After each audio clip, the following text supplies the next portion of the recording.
र हाम्रो गाडी लोकल रोडमा हिँडेको गाडी होइन, हाम्रो एक्सप्रेस वेमा हिँडेको गाडी हो। गन्तव्यमा पुगेपछि मात्रै ब्रेक लाग्छ। गन्तव्यमा पुग्नुभन्दा अगाडि ब्रेक लाउन जरुरी हुँदैन।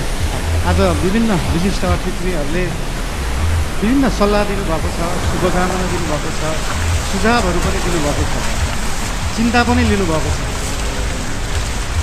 सरकार भनेको त गाडी जस्तो हो, गाडीमा एक्सिलेटर मात्र होइन, ब्रेक हुन्छ, ब्रेक पनि लाउनुपर्छ भनेर चिन्ता पनि मान्नुपर्छ। त्यस्तो चिन्ता चाहिँ लोकल रोडहरूमा हिँड्दाखेरि गाडी सिधा गइराख्दाखेरि कहिले लेफ्टबाट गाडी आउँछ, कहिले राइटबाट मान्छेहरू आउँछ। तर हाम्रो गाडी लोकल रोडमा हिँडेको गाडी होइन, हाम्रो एक्सप्रेस वेमा हिँडेको गाडी हो। गन्तव्यमा पुगेपछि मात्रै ब्रेक लाग्छ। गन्तव्यमा पुग्नुभन्दा अगाडि ब्रेक लाउन जरुरी हुँदैन।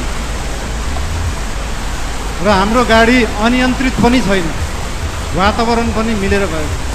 त्यही भएर हाम्रो पार्टीप्रति, हाम्रो सरकारप्रति जुन चिन्ता लिनुभएको छ त्यसको लागि धेरै धेरै धन्यवाद पनि दिन चाहन्छु। चिन्ता लिनु राम्रो कुरा हो।